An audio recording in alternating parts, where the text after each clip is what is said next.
तुषारहार धवला या शुभ्रवस्त्रावृता या वीणावरदण्डमण्डितकरा या श्वेतपद्मासना या ब्रह्माच्युतशङ्करप्रभृतिवीरदेवै सदा वन्दिता सा मां पातु मीरा भगवती निःशेषजाड्यापहा। ॐ सर्वगणे सर्ववरदे सर्वदुष्टभयङ्करी सर्वदुःखहरे देवी महामीरा नमोऽस्तुते। सिद्धिबुद्धिप्रदे देवी भुक्तिमुक्तिप्रदायिनी मन्त्रमूर्ते सदा देवी महामीरा नमोऽस्तुते। आद्यन्तरहिते देवी आद्यशक्ते महेश्वरी योगदे योगसम्भुते महामीरा नमोऽस्तुते महामीरा नमोऽस्तुते।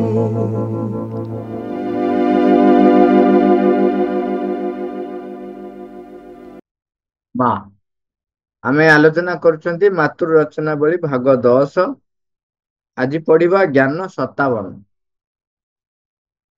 प्रभु श्री अरविंद लिखुछंती व्याघ्र ता निजर प्रकृति अनुसार आचरण करे ओ ताठारु अधिक किछि जाने नाही,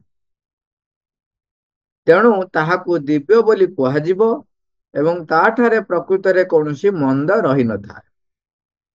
जदि निजर एही आचरण रे से संशय प्रकाश करुथांता तेबे ताहाकु निश्चय अपराधी बोली कुहा जानता। मां को प्रश्न करा जाउची मनुष्यर यथार्थ स्वाभाविक स्थिति प्रकृत रे कौन? मनुष्य काहेकि अपनार आचरण रे संशय प्रकाश करि थाए? उपरे जो ज्ञान रे प्रभु कहउचंदी जे बाघ से जो तार प्रकृति वशतः से अन्य जीव को शिकार करुची सेटा तार होची निजस्व प्रवृत्ति जो थे कि मनर कौन हस्तक्षेप नाही। जेहेतु मनर कौन हस्तक्षेप नाही सेटा होची तार एक स्वाभाविक प्रकृति एवं तार से स्वाभाविक प्रकृति जोगु से जो कार्य करुची सेटा दिव्य बोली कुहाजिबो। किंतु जेतेबेले मनुष्य कथा आसुची मनुष्य मनभूमिगत सत्ताटीए ता भितरे मन परिप्रकाश होईची।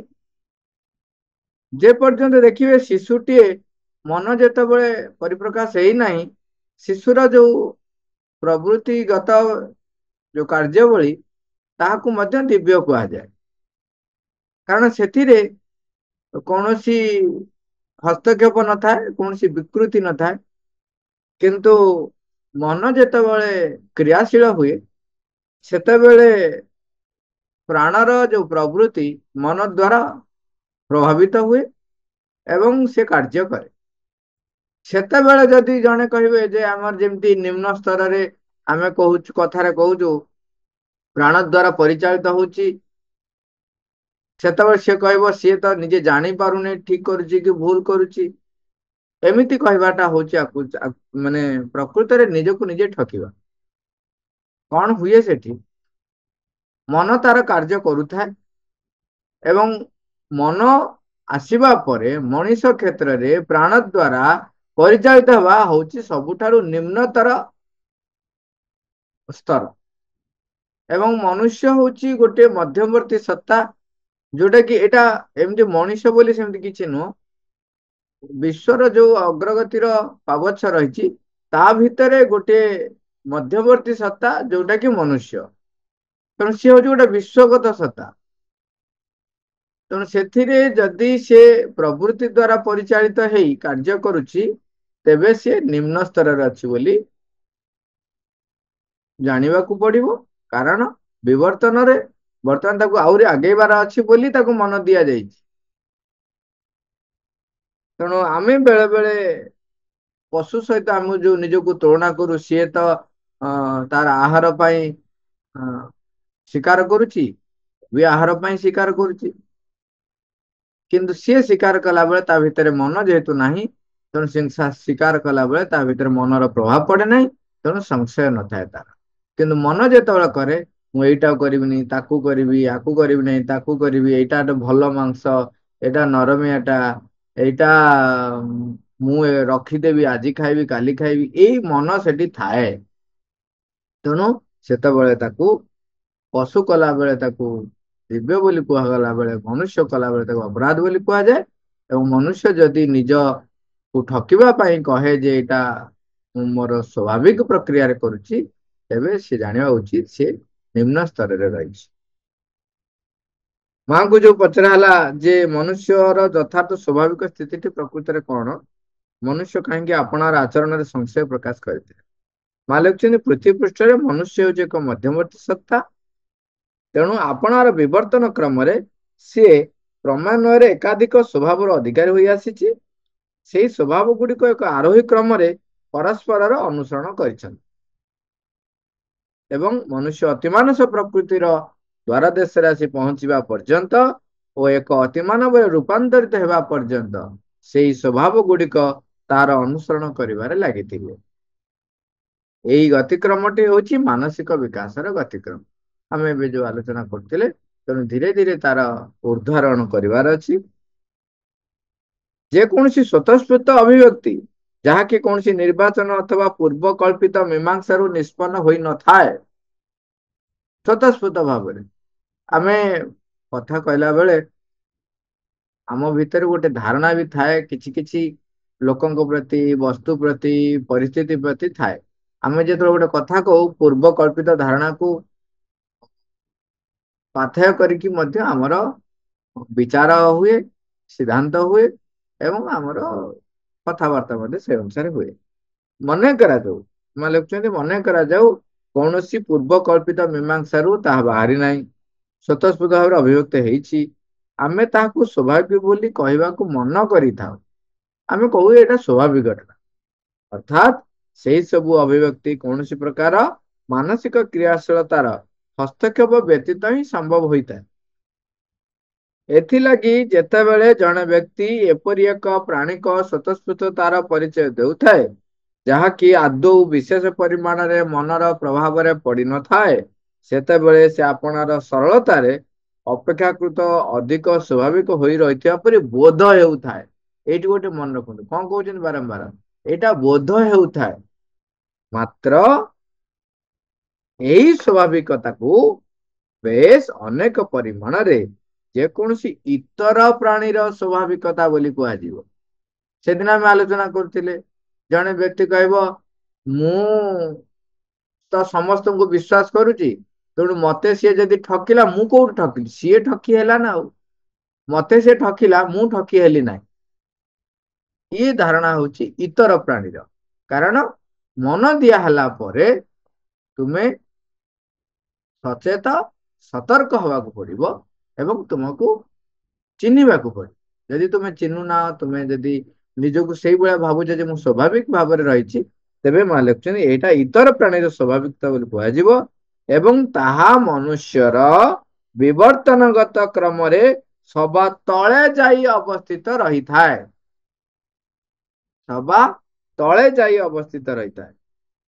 ମନୁଷ୍ୟ ଯେତେବେଳେ ଅତିମାନସର ସୋପାନରେ ଯାଇ ପହଞ୍ଚିବ, କେବଳ ସେତିକି ବେଳେ ହିଁ ସିଏ ଯାବତୀୟ ମନୋଗତ ହସ୍ତକ୍ଷେପରୁ ମୁକ୍ତ ହୋଇ ରହିଥିବା ଏହି ସ୍ୱତଃସ୍ଫୂର୍ତ୍ତତାକୁ ପୁନର୍ବାର ପ୍ରାପ୍ତ କରିପାରିବ।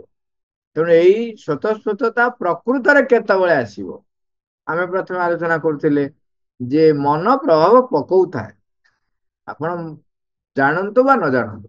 ଏଇ ସ୍ୱତଃସ୍ଫୂର୍ତ୍ତତା କେତେବେଳେ ଆସିବ, ଯେତେବେଳେ ମନ ପ୍ରଭାବ ପକାଇବ ନାହିଁ, ମନ ତାକୁ ବିକୃତ କରିବ ନାହିଁ। ସେ କେତେବେଳେ ନା, ଯେତେବେଳେ ଆମେ ଅତିମାନସ ସ୍ତରରେ ଯାଇକି ପହଞ୍ଚିଯିବା, ସେତେବେଳେ ଯେହେତୁ ମନର ଊର୍ଦ୍ଧ୍ୱକୁ ଆମେ ପଳେଇ ଯାଇଥିବା, ତେଣୁ ସେଠି ସିଏ ଆଉ ପ୍ରଭାବ ପକାଇ ପାରିବ ନାହିଁ, ତାର ହସ୍ତକ୍ଷେପରୁ ଆମେ ମୁକ୍ତ ହୋଇସାରିବା।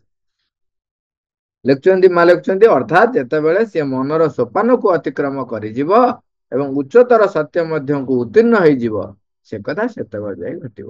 ନହେଲେ ଆପଣ ଏବେ ଯୋଉଟା କହୁଛନ୍ତି ତାହା ହଉଛି ନିଜକୁ ଠକୁଛନ୍ତି। ମନ କାର୍ଯ୍ୟ କରୁଛି। ଆଉ କପଟ ଆଚରଣ କରନ୍ତୁ ନାହିଁ। ମା ତ ଆମେ ପୂର୍ବରୁ ଆଲୋଚନା କରିଥିଲେ। ମା କହୁଛନ୍ତି ଏଗୁଡା ସବୁ ହଉଛି କପଟ ଆଚରଣ। କପଟ ଆଚରଣ କର ନାହିଁ। ସେଇଥିପାଇଁ କହିଲେନି, ଗୋଟେ କହିଲେ ସତର୍କ ହବ, ତାପରେ ସଚେତନ କହିଲେ, ତାପରେ କହିଲେ କର୍ତ୍ତୃତ୍ୱ, ତାପରେ ପ୍ରଭୁତ୍ୱ। ତେଣୁ ସତର୍କ ହବାକୁ ପଡିବ। ବେଳେ ବେଳେ ଦେଖିବେ ମନୁଷ୍ୟ ଭଗବାନଙ୍କୁ ଦୋଷ ଦିଏ। ଗୋଟେ ଘଟଣାଟିଏ ମନେ କରାଯାଉ ଏଇଭଳି ଭାବରେ ହେଇଛି ଯେ ଜଣଙ୍କର ଜଣେ ବ୍ୟକ୍ତି, ତାଙ୍କର 3 ପୁଅ। ବଡ ପୁଅ ଗାଁର ଯୋଉ ଜମିବାଡି ଦେଖା ଦେଖି କରନ୍ତି, ବହୁତ କର୍ମଠ ପରିଶ୍ରମୀ। କିନ୍ତୁ ଅନ୍ୟ 2 ପିଲା ସେମାନେ ଏତେ ପରିଶ୍ରମୀ ନୁହଁ। ଏବଂ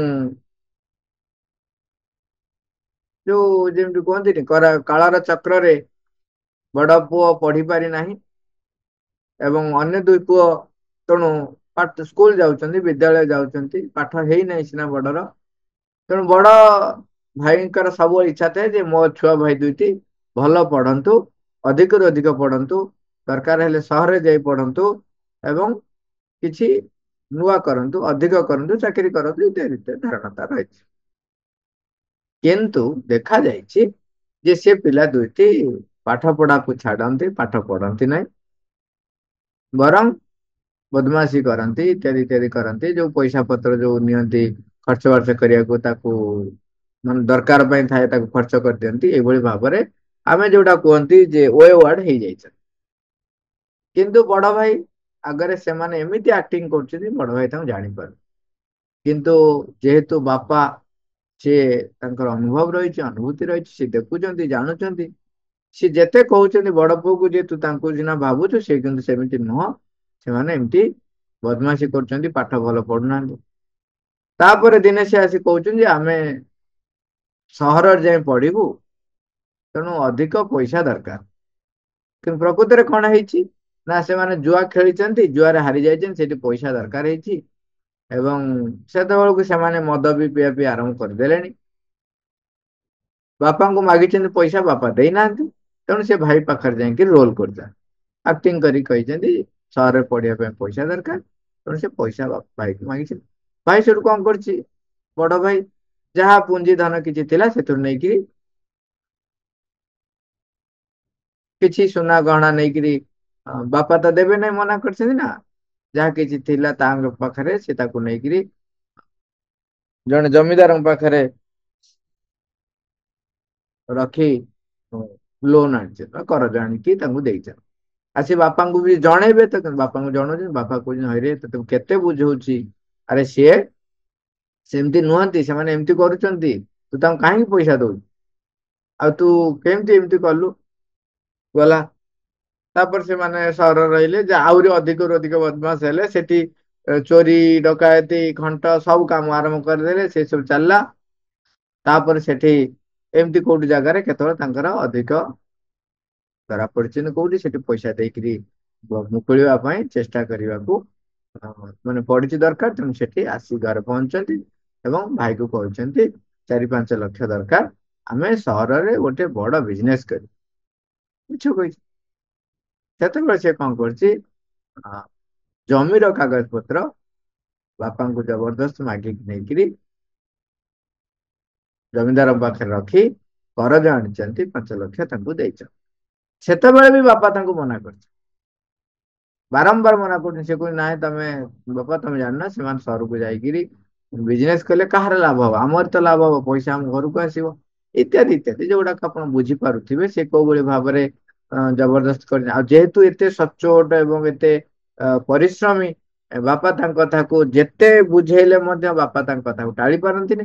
ସେତେବେଳେ ସେ ବାପାଙ୍କୁ ଜବରଦସ୍ତ କରି ଅ ମନେଇ ନେଉଛନ୍ତି ଯେ ନାଇଁ ମତେ ଜମିବାଡି କାଗଜ ପତ୍ର ଦିଅ। ବାପା ତାକୁ କହୁଛନ୍ତି ଦେଖ ସେ ଜମିବାଡି ତ ତୁ ନିଜେ ପରିଶ୍ରମ କରିକି ଧୀରେ ଧୀରେ ବଢେଇଛୁ, ଆଜି ଯଦି ଦେଇଦବୁ କାଲିକି କାଙ୍ଗାଳ ହେଇଯିବା। ବା ଭାଇ ତ ଭାଇ ମାନଙ୍କ ପାଇଁ ଯାଇ କରିଛନ୍ତି ଏବଂ ସେମାନେ ଯାଇକିରି ସହରରେ ବଦମାସି କରି ଏମିତି ଏମିତି ସବୁ ବହୁତ ପ୍ରକାର ହଇରାଣ ହେଇଛନ୍ତି। ଏବଂ ଆଉ ଗୋଟେ ଦିନ ସମୟ ଆସିଛି ଯେତେବେଳେ ଇଏ ଯାଇକିରି ତାର ଗୋଟେ ଭାଇର ବିବାହଘର ସହରରେ ସେମାନେ ତାଙ୍କର ପ୍ରସ୍ତୁତ କରିଦେଇଛନ୍ତି। ଇଏ ଯାଇଛନ୍ତି ଆଟେଣ୍ଡ କରିବା ପାଇଁ। ସେଇ ସମୟରେ ତାଙ୍କର ଯୋଉ ବଦମାସି କାମ ଭିତରେ ପରସ୍ପର ଭିତରେ ଶତ୍ରୁତା ହେଇଛି।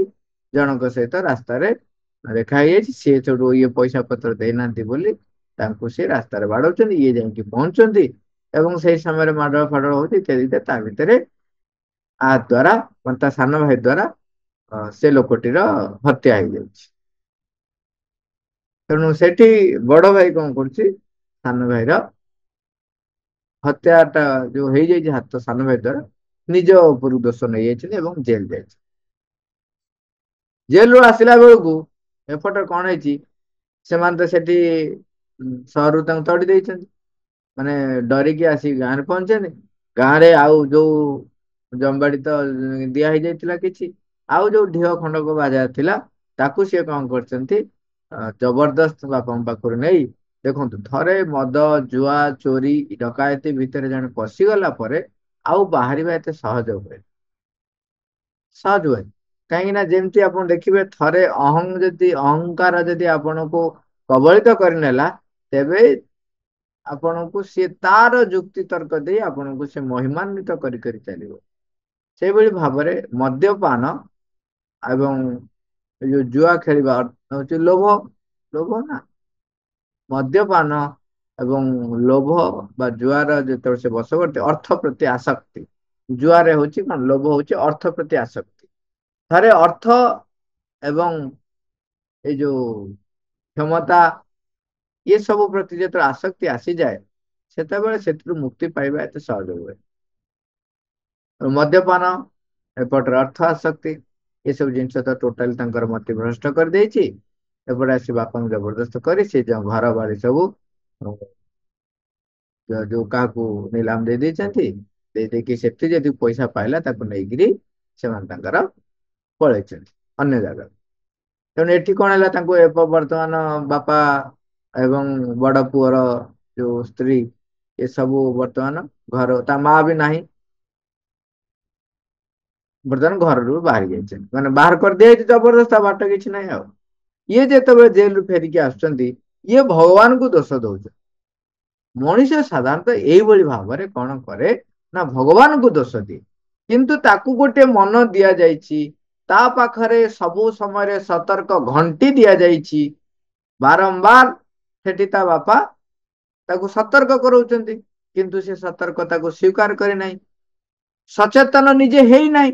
ଯେତେବେଳେ ଯାଇକି ପହଞ୍ଚିଲୁ ଏବଂ ଆହୁରି ମଝିରେ କେତେ ଗୁଡେ ଘଟଣା ଘଟିଛି ଯୋଉଥିରେ କି ଜଣା ପଡୁଛି ଯେ ସେ ଭୁଲ କରିଛି। ସେ ଭୁଲ ପାଇଁ ମଧ୍ୟ ଇଏ ଯାଇକିରି କ୍ଷମା ମାଗିଛି। ବଡ ଭାଇ ଯାଇ କ୍ଷମା ମାଗିଛି। ଗୋଟେ ଝିଅକୁ ଅସଦ୍ ବ୍ୟବହାର ସେ କରିଛି, ତାର ଗୋଟେ ଭାଇ। ତେଣୁ ଏଇ ସବୁ ଭିତରେ ମଧ୍ୟ ବଡ ଭାଇ ସତର୍କ ହେଇନାହିଁ, ସଚେତନ ବି ହେଇନାହିଁ, କିନ୍ତୁ ତାକୁ ସବୁବେଳେ ସତର୍କ କରି ଦିଆଯାଇଛି।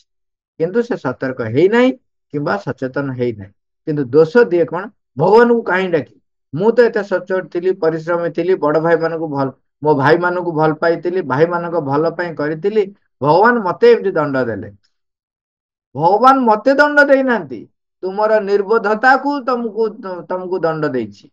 ଆମର ଯୋଉ ନିର୍ବୋଧତା, ଆମର ଯୋଉ ସତର୍କହୀନତା, ଆମେ ଜାଣି ଶୁଣି ଆମେ ଯଦି ବିରୋଧ, ଯୋଉ ବିରୋଧୀ ଶକ୍ତିର କାର୍ଯ୍ୟକୁ, ଏବଂ ଯୋଉମାନେ ଅହଙ୍ଗ୍ର ବଶବର୍ତ୍ତୀ ହେଇ ସ୍ୱାର୍ଥ ପ୍ରଣୋଦିତ ହେଇ କାର୍ଯ୍ୟ କରୁଛନ୍ତି ଏବଂ ମିଥ୍ୟା ଆଚରଣ କରୁଛନ୍ତି, କପଟ ଆଚରଣ କରୁଛନ୍ତି, ତେବେ ତାଙ୍କୁ ଯଦି ମୁଁ ସମର୍ଥନ କରୁଛି, ସେଠି ଭଗବାନଙ୍କୁ ଦୋଷ କେମିତି ଦେବି, କେମିତି ଦେବି?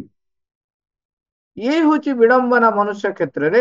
ତାକୁ ମନ ଦିଆଯାଇଛି, ସିଏ ସତର୍କ ହୁଏ ନାହିଁ, ସଚେତନ ହୁଏ ନାହିଁ। ନିଜେ ଯୋଉଟା ଅଗ୍ରଗତି କରିବା ପାଇଁ ସାହାଯ୍ୟ କରେ, ତା ସପକ୍ଷରେ ନ ଠିଆ ହେଇକିରି ନିଜର ଯୋଉ ବୁଦ୍ଧିହୀନତା, ନିଜର ବିବେକହୀନତା, ତାକୁ ସେ କଣ କରେ, ବ୍ୟବହାର ନ କରି ବୁଦ୍ଧିହୀନ ହେଇଯାଏ, ବିବେକହୀନ ହେଇଯାଏ। ବିବେକ ବୁଦ୍ଧିକୁ ବ୍ୟବହାର ନ କରି ସେ କଣ କରୁଛି ନା, ଏଇମାନଙ୍କୁ ସବୁ ସମର୍ଥନ କରୁଛି। ତୁମେ ଯାହାକୁ ସମର୍ଥନ କରିଛ, ତେଣୁ ତାର ସେଇ ଯୋଉ ଶକ୍ତି, ତାକୁ ଯିଏ ରିପ୍ରେଜେଣ୍ଟ କରୁଛି ତାକୁ ସେ ତମ ସହିତ ରହିଲା, ତେବେ ତମେ ହଇରାଣ ପଡିବନି। ତେବେ ସେଠି ଦୋଷ କେମିତି ଭଗବାନ ଦଉଛ? ଭଗବାନ ତ ତମକୁ ସତର୍କ କରେଇଲେ। ଏଇ ହଉଛି ଆମ ପାଖରେ, ମଣିଷ ପାଖରେ ଗୋଟେ ସୁବର୍ଣ୍ଣ ସୁଯୋଗ, ଯେଟାକୁ ମନ ଦିଆଯାଇଛି।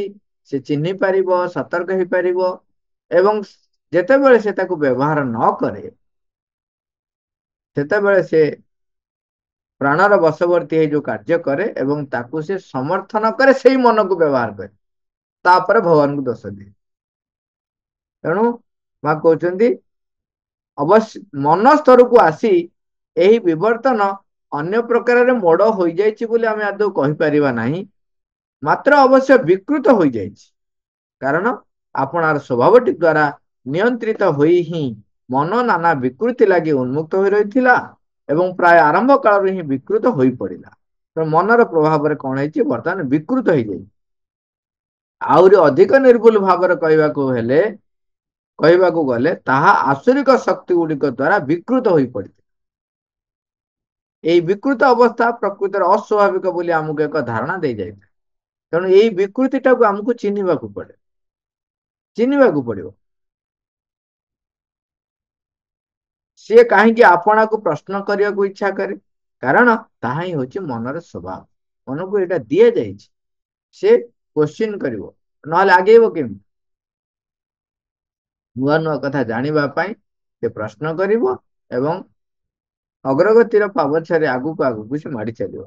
ମନର ଆବିର୍ଭାବ ସଙ୍ଗେ ସଙ୍ଗେ ବ୍ୟକ୍ତି ଭାବନାର ମଧ୍ୟ ଆବିର୍ଭାବ ଘଟିଥିଲା। ବିଚ୍ଛିନ୍ନ ହୋଇ ରହିଥିବାର ଏକ ତୀବ୍ର ଅନୁଭୂତି ମଧ୍ୟ ଜନ୍ମ ଲାଭ କଲା ଏବଂ ଅଳ୍ପ ବହୁତ ସୁନିର୍ଦ୍ଦିଷ୍ଟ ଭାବରେ ନିର୍ବାଚନଗତ ଏକ ସ୍ୱାଧୀନତା ବିଷୟରେ ମଧ୍ୟ ଗୋଟେ ପ୍ରକାର ଧାରଣାର ଆବିର୍ଭାବ ହେଲା। ମନ ଆସିବା ପରେ କଣ ସମସ୍ତଙ୍କ ଭିତରେ ଏଇଟା ଭାବ ଆସିଛି। କଣ ହେଇଛି ନା ବ୍ୟକ୍ତି ଭାବନାର ଆବିର୍ଭାବ ହେଲା। ବ୍ୟକ୍ତି ଭାବନା, ମୁଁ ଏକ ସ୍ୱତନ୍ତ୍ର ବ୍ୟକ୍ତି, ଏଇଟା ସମସ୍ତେ କୋଉ ମଣିଷ କହିଲେ ସେ ନିଜକୁ ଅନ୍ୟମାନଙ୍କ ଠାରୁ ସ୍ୱତନ୍ତ୍ର ଦେଖେ ନାହିଁ, ଆଉ ଗୋଟେ ସତ୍ତା ବୋଲି ସେ ଅନୁଭବ କରେ ନା। ଏବଂ ତା ସହିତ ଅନ୍ୟମାନଙ୍କ ଠାରୁ ସେ ଯେ ବିଚ୍ଛିନ୍ନ ସେ ଅନୁଭବ ମଧ୍ୟ ତାର ଥାଏ। ଏବଂ ମୋର ନିଜର ନିର୍ବାଚନଗତ ସ୍ୱାଧୀନତା ରହିଛି ବୋଲି କହେ। ଆମେ ସମସ୍ତେ କହନ୍ତିନି ନା ମତେ ଏଇ ରଙ୍ଗ ଭଲ ଲାଗେ, ମତେ ସେଇ ଫଳ ଭଲ ଲାଗେ। ତାମାନେ ମୋର ନିଜର ନିର୍ବାଚନ କରିବାର, ପ୍ରତ୍ୟେକ ମଣିଷର ନିର୍ବାଚନ କରିବାର ଗୋଟେ ସ୍ୱାଧୀନତା ସେ ପାଇଛି। ଆଉ ସେ କୋଉଠି କହୁଛି ମନକୁ ସେ ବ୍ୟବହାର କରିନି କୋଉଠି? ଆଉ ଯେତେକ କୁହନ୍ତି ଯେ ନାଇଁ ମୁଁ ମନ ଦ୍ଵାରା ପରିଚାଳିତ ନ ହେଇକି ସ୍ୱାଭାବିକ କ୍ରିୟା କରୁଛି, ସେ ଠକୁଛି, ମିଛ କହୁଛି, ନିଜକୁ ଠକୁଛି, ଆଉ କାହାକୁ। କାହିଁକିନା ନିର୍ବାଚନଗତ ସ୍ୱାଧୀନତା ପ୍ରାୟ ଆସିଯାଏ। ପିଲା ଧୀରେ ଧୀରେ ବଡ ହେଲା ବେଳକୁ, ଟିକେ ବଡ ହେଲା ବେଳକୁ ତାର ରୁଚି ଅରୁଚି ଆସିଯାଏ, ମନ ସେଠି ଆସି ପହଞ୍ଚିଯାଏ। ସେ ଏଇଟା ତାକୁ ଭଲ ଲାଗେ, ସେଇଟା ତାକୁ ଭଲ ଲାଗେ। ତେଣୁ ନିର୍ବାଚନଗତ ସ୍ୱାଧୀନତା ବିଷୟରେ ତାର ଗୋଟେ ଆବିର୍ଭାବ ହୁଏ। ଆଉ ଟିକେ ବଡ ହେଲେ ସେ କହିବ ନାହିଁ ଏଇଟା ଠିକ ସେଇଟା ଭୁଲ, ଏଇ ନିର୍ବାଚନ ଭାବ ଆସିଯାଏ। ଯାବତୀୟ ମନୋଗତ ସ୍ଥିତି ତାର ଡେଭଲପ ହୁଏ ଏବଂ ଏଗୁଡିକ ହେଉଛି ମାନସିକ ଜୀବନରେ ଗୋଟିଏ ଗୋଟିଏ ସ୍ୱାଭାବିକ ପରିଣାମ। ପଥଚ୍ୟୁତି ଠାରୁ ଆରମ୍ଭ କରି, ମା ଏଇଠି ଲେଖୁଛନ୍ତି ଦେଖନ୍ତୁ, ପଥଚ୍ୟୁତି ଠାରୁ ଆରମ୍ଭ କରି କଠୋରତମ ସିଦ୍ଧାନ୍ତ ପର୍ଯ୍ୟନ୍ତ ଆମେ ଯାହା କିଛି ଦେଖିବାକୁ ପାଉଛୁ, ଏଇ ପରିଣାମ ଗୁଡିକ ସେଇଗୁଡିକ ସକାଶେ ହିଁ ଦ୍ୱାର ଉନ୍ମୋଚନ କରିଦିଅନ୍ତି।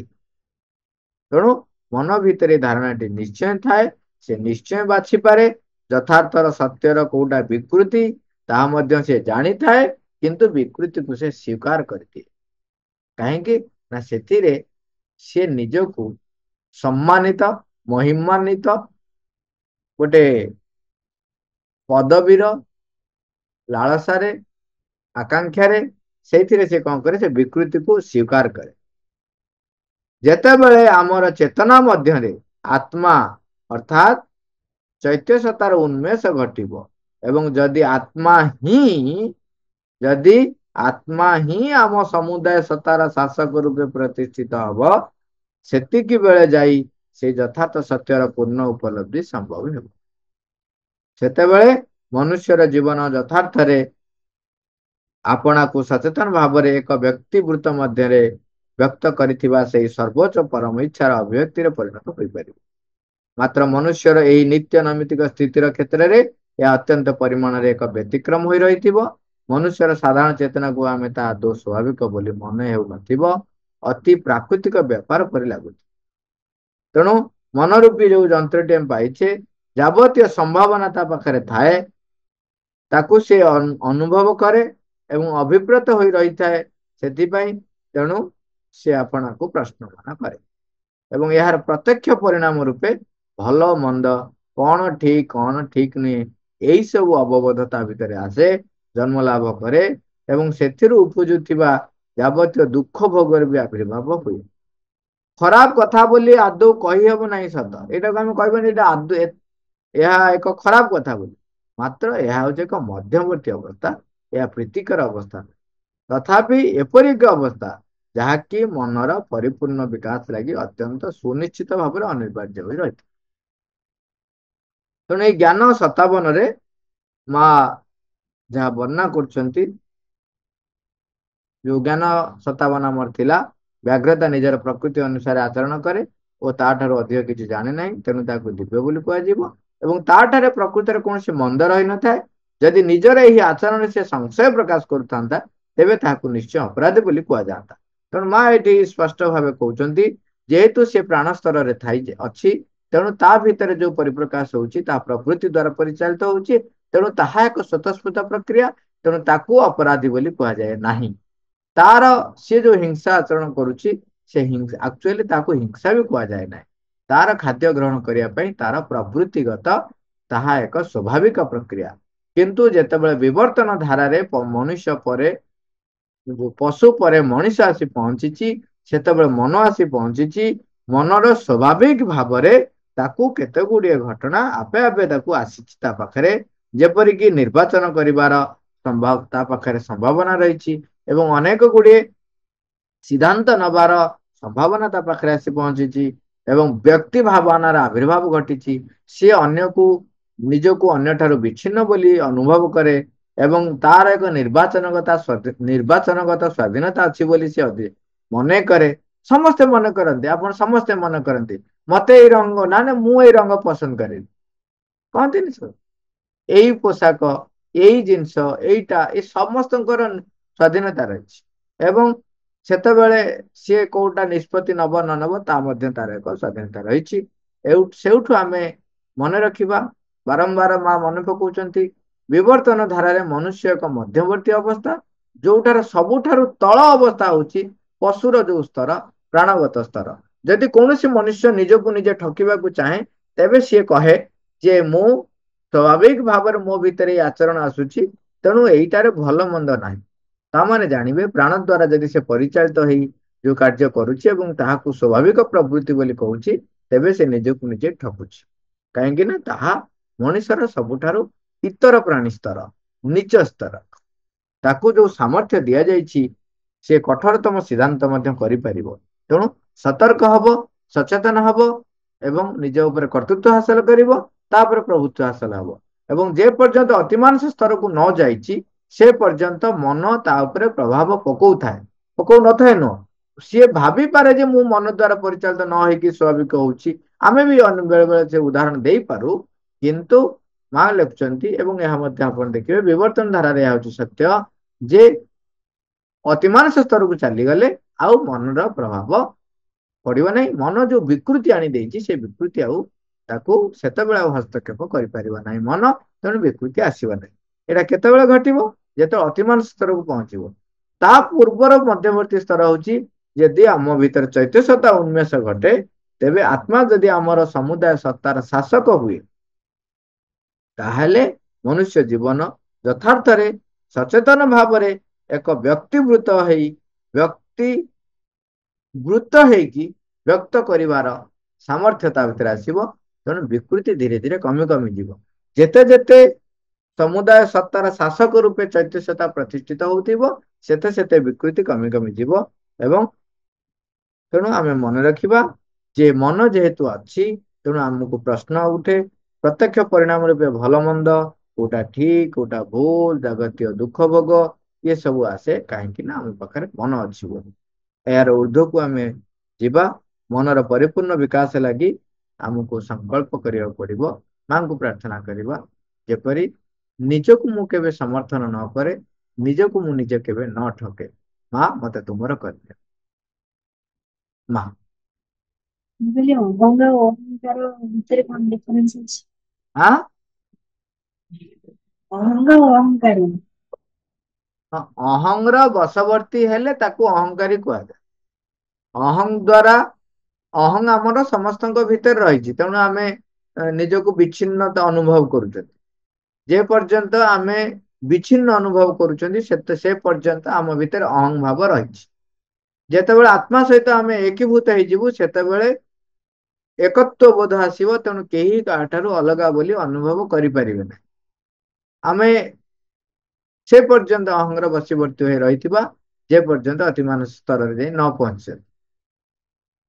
ଅହଂ ଦ୍ଵାରା ଯେତେବେଳେ ଜଣେ ବ୍ୟକ୍ତି ପୂର୍ଣ୍ଣ ଭାବରେ ପରିଚାଳିତ ହେଇ ଚାଲିଥାଏ, ସେଥିରୁ ସେ ମୁକୁଳିବାକୁ ପ୍ରଚେଷ୍ଟା କରେ ନାହିଁ, ତାକୁ ଅହଙ୍କାରୀ, ବଡ ଅହଙ୍କାରୀ, ଗର୍ବୀ ଏସବୁ ଜିନିଷ କୁହାଯାଏ। ନହେଲେ ସେଇଥିପାଇଁ ମାଝି କହିଲେନି ଗୋଟେ ଭଲ ମୁଁ ଆଉ ଗୋଟେ ବଜ୍ଜାତ ମୁଁ। ଅହଙ୍କାରୀ ହଉଛି ବଜ୍ଜାତ ମୁଁର ଅଧିକାରୀ। ଭଲ ମୁଁ ହଉଛି ମାଙ୍କ ପାଇଁ ବର୍ତ୍ତମାନ ମୁଁ ପ୍ରଚେଷ୍ଟା କରୁଛି ନା, ମାଙ୍କ ପାଇଁ ସେତେବେଳେ ବି ଅହଙ୍କାର୍ଯ୍ୟ କରେ। ମୁଁ ପ୍ରଚେଷ୍ଟା କରୁଛି, ମୁଁ ପ୍ରାର୍ଥନା କରୁଛି, ସେତେବେଳେ ବି ଥାଏ, କିନ୍ତୁ ତାହା ସେଥିପାଇଁ ତାକୁ କୁହାଯାଏ ଭଲ।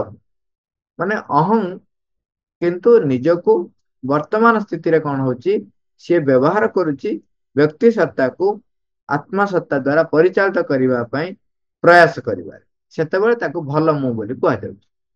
ଯେତେବେଳେ ବଜ୍ଜାତ ମୁଁ ଦ୍ଵାରା ଆମେ ପରିଚାଳିତ ହଉ ବା ବଜ୍ଜାତ ଅହଂର ଯେତେକ ପ୍ରକ୍ରିୟା ରହିଛି ଯୋଉଟା କି ସେ ନିଜକୁ ପ୍ରତିଷ୍ଠିତ କରିବା ପାଇଁ ଚେଷ୍ଟା କରେ, ସେତେବେଳେ ତାକୁ ଅହଙ୍କାରୀ ବୋଲି କୁହାଯାଏ, ବ୍ୟକ୍ତିକୁ ଅହଙ୍କାରୀ ବୋଲି କୁହାଯାଏ। Thank you all ଅରବାର।